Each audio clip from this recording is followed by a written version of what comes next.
Why can't I change? Then listen closely, because this is the story of a boy named Ray, and the room that remembered every version of him, even the ones he tried to forget.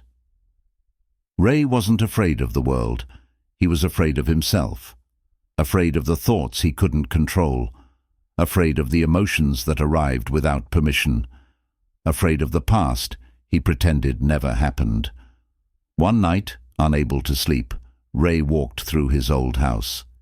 He opened a door he had avoided for years, the door to a room he had locked long ago. A chill ran through him, because inside that room, the walls were covered with pieces of paper, notes, drawings, words, memories, every one, written by him, except he didn't remember writing any of them. In the center of the room sat a single chair. On the back of it, a message: "Sit down. We need to talk." Ray froze. He lived alone. He sat, and the room came alive. Every note on the wall whispered, soft at first, then louder, until it felt like the room was breathing. The whispers shaped into a voice, his voice, but older, colder, like a version of him that had survived storms Ray didn't even know about. "You've run long enough," the voice said. "It's time to meet yourself." Ray's heart pounded. He tried to stand, but the chair held him, not physically, but with truth. The voice continued. "You keep saying you want to change, but you don't listen to the parts of you that need it most." Ray shook his head. "I don't understand." The voice laughed softly. "Of course you don't. You avoid the mirror and wonder why you never change." One note floated off the wall and landed on Ray's lap.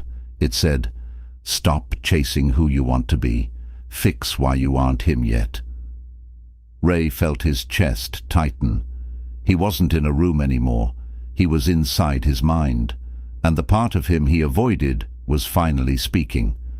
The room darkened. A silhouette appeared on the wall, Ray's shadow. But this shadow wasn't shaped like him. It was taller, broader, stronger. It stepped out of the wall and stood in front of him.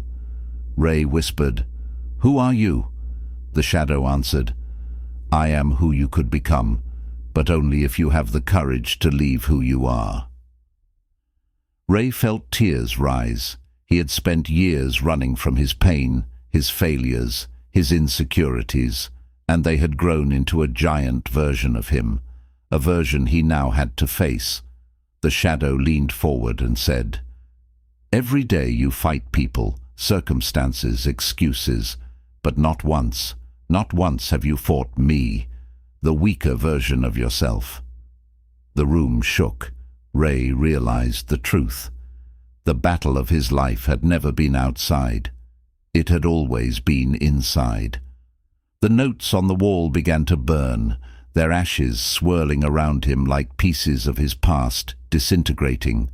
The room whispered, "You can't escape your mind, but you can rebuild it."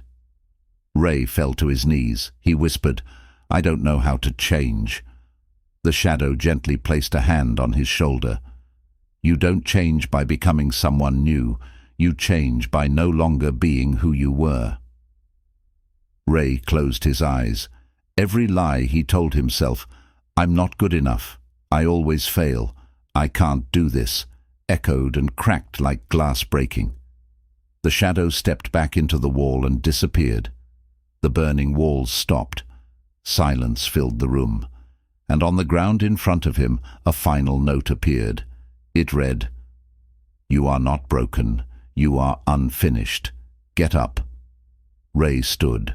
The room grew brighter. The notes, once filled with pain, rewrote themselves into goals, reminders, truths. The voice returned, this time calm, gentle, like a guide. "Every day you wake up, you enter this room again. Your mind, your thoughts, your fears, your potential. You decide what stays and what burns."